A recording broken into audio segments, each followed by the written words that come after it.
Donald Trump shot during a campaign rally in western Pennsylvania. The Republican frontrunner and attendees running for cover as Trump was rushed off the stage with blood coming out of his ear. We'll have more on the major developments that we've gotten from overnight, plus what comes next. The Sunday edition of News 8 Today starts right now. WGAL News 8 begins with breaking news. It's July 14th, 2024. Good Sunday morning. I'm Jay Scott Smith, and the big story this morning is the assassination attempt on Donald Trump last night in Butler County. The videos and pictures from the incident capture the chaos that unfolded when shots rang out at this rally around 6:10 p.m. on Saturday evening. Yes, good morning, everybody. And now, unfortunately, the Coast Guard has begun the grim task of treating this as a recovery mission following that collapse of the bridge just a little more than 24 hours ago, and just a quarter mile from where we're standing here, where 6 men have been presumed dead. As for the prices that you and I are paying at the grocery store, Jay, right now the impact on that is expected to be fairly minimal. Now, Jackie, it's not just agriculture that's being affected by this. The collapse could also have an impact on the auto industry. So what are you hearing about this?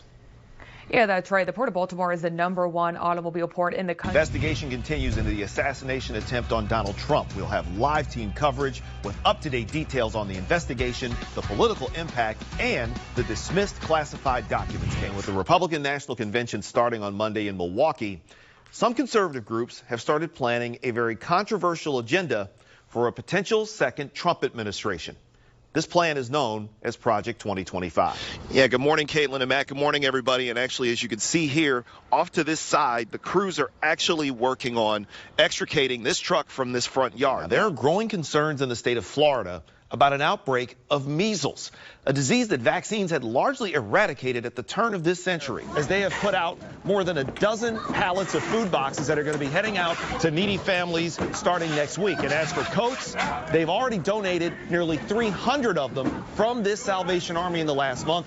This is coverage you can count on with a WGAL News 8 update. Good Monday morning. I'm Jay Scott Smith, and this morning in Harrisburg, a murder investigation is underway after a man was killed just a few blocks from the Capitol building on Sunday.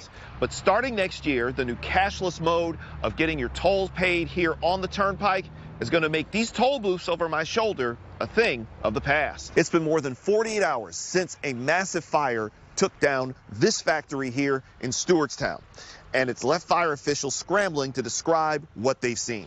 Good morning, Matt. Good morning, Caitlin. Good morning, everybody. And very clearly, it is very snowy out here in Dauphin County. We're actually near Swatera Township, and if you can see it, that's 283. We pick things up in the second period. Bears on the power play when Garrett Rowe rips this shot from the point, beating Jet Greaves, and the Bears take a 1-0 lead. But just like Thursday night, Cleveland's David Jiricek sent the game to overtime by scoring with just 90 seconds left in the third period. And just like Thursday night, it was the Bears who won it in the extra period. Pierrick Dubé beats Greaves with this wrist shot at the 11-minute mark of overtime. And the Bears take game 2 by the score of 3-2. From the Kick House in Hummelstown, I'm Jay Scott Smith. Kicking it this morning here in Hummelstown. Back to you in the studio. Nearly 36 hours after the catastrophic collapse, the recovery effort is now underway in the search for the 6 men who were on that bridge early Tuesday morning. The horrifying sight of the Francis Scott Key Bridge buckling and crumbling into the Patapsco River left 6 contractors presumed dead and numerous questions in search of answers. The investigation now is involving everybody, from federal authorities to state authorities, really trying to uncover both what happened, what led up to this, but then also everything about the aftermath, about the response. And so this is going to be a thorough investigation. What we do know is the ship lost power a few minutes before impact, and it was a distressed mayday call that was able to alert the authorities in enough time to stop traffic from coming out onto the bridge, averting further tragedy. The federal response has been swift as both the FBI and NTSB are currently investigating this incident. There are 24 NTSB investigators on the scene, and they've already retrieved the data recorder from the ship, and the hope is to have a preliminary report on this accident within 2 to 4 weeks. We do not hesitate at any time to issue an urgent safety recommendation if we believe there's some sort of safety deficiency that needs to be addressed. The primary focus, however, has been on the victims and helping bring closure for their loved ones. The work of these first responders, the work of these divers, I cannot stress enough how remarkable these individuals are. Moore was asked about the possibility of criminal charges in this accident, and he said that the investigation is ongoing and the NTSB's full report could be out in 1 to 2 years. In Baltimore, I'm J. Scott Smith. Eid al-Fitr is the official end of the Muslim holy month of Ramadan. And today in Harrisburg, a celebration was held that was full of love, camaraderie, and community service. So today is our festival for breaking our fast. After the holy month of Ramadan, we come together to pray and to unite and just remind each other what amazing month we just had together. Eid officially began at the first sighting of the crescent moon last night and runs between 1 and 3 days. It marks the official end of Ramadan, where Muslims around the world fast from sunrise to sunset every day for 30 days. During Eid, Muslims often have a special prayer followed by sharing food and gifts with friends and family, as well as performing acts of charity and public service. Islam is one of the religions that is really focused in community and unity and helping others. This is a time where charity work and volunteering, stuff like that, is very encouraged. Eid is also being celebrated this year under the specter of the war in Gaza that has seen thousands of Muslim Palestinians killed. During this celebration, toys are being collected for Palestinian children. Not just in Palestine, not just in Gaza, but also the oppressed people all around the world, wherever they are. If they're Muslim or non-Muslim, it doesn't really matter. But for those that actually observe Eid, and they're going through oppression and hard times right now, we also feel for them. On this day, Muslims greet each other by saying Eid Mubarak, which also means blessed Eid. And those prayers on a day like today are just as much for the end of the fighting as they are for celebrating the end of a month of sacrifice. We were able to do rehearsal in here. Shireen Pimentel walks into the room with the energy of a teenager. But when you hear her voice,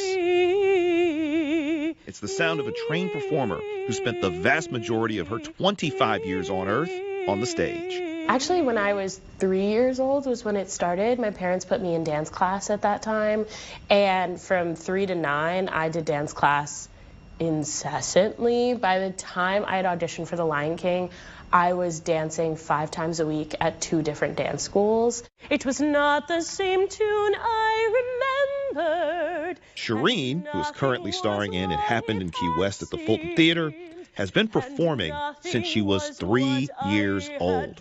Her first big break came as a 9-year-old when she scored the role of young Nala in the Broadway version of Disney's The Lion King. I saw the show. That's kind of what did it for me. I saw 2 kids on stage, and I had spent my life growing up watching the ballet, and so you see so many adults performing, and I thought, oh, it would be so interesting when I grow up to become a ballerina. And then I watched a musical, and I was like, wait, you could do this as a kid. That role's given way to a number of major roles on Broadway, including playing Maria in West Side Story and becoming the first black woman to play the lead role in Evita. I really trusted myself at like 6 years old, 7 years old. I was like, this is what I want to be. And there are so many people out there who say, well, that's really hard to do. And it is. That I am not negating. This is a hard career to take. But I knew at that time that that was what I wanted to do. Doing a little bit of stretching before the show. And some. The daughter of a Jamaican mother and a Puerto Rican father, Shireen says that understanding who she is as an Afro-Latina helps shape her approach to various roles. We're not able to leave the house and like leave that part of our identity behind. We're not, you know, I don't leave the house and I'm like no longer a black woman.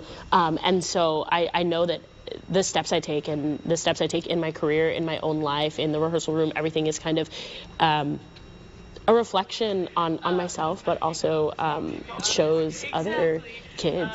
Shireen credits her parents for putting her in community theaters and free programs while she grew up in North Jersey. That helped her grow at a time where the strain on school budgets has led to cuts in arts programs, which disproportionately impacts Black and Hispanic students. Then came a man. For her part, Shireen hopes to serve as an inspiration to the next generation of young performers of color. What I really want to inspire other Black and brown children is that, like, you can do anything you set your mind to. And you can see that from the fact that, like, we're on this stage doing this, and you don't have to want to be on the stage. You could want to be a doctor and know that, like, you can do that. Know that you can pursue anything under the sun. I am loved. At the Fulton Theater in Lancaster, I'm J. Scott Smith for WGAL News 8.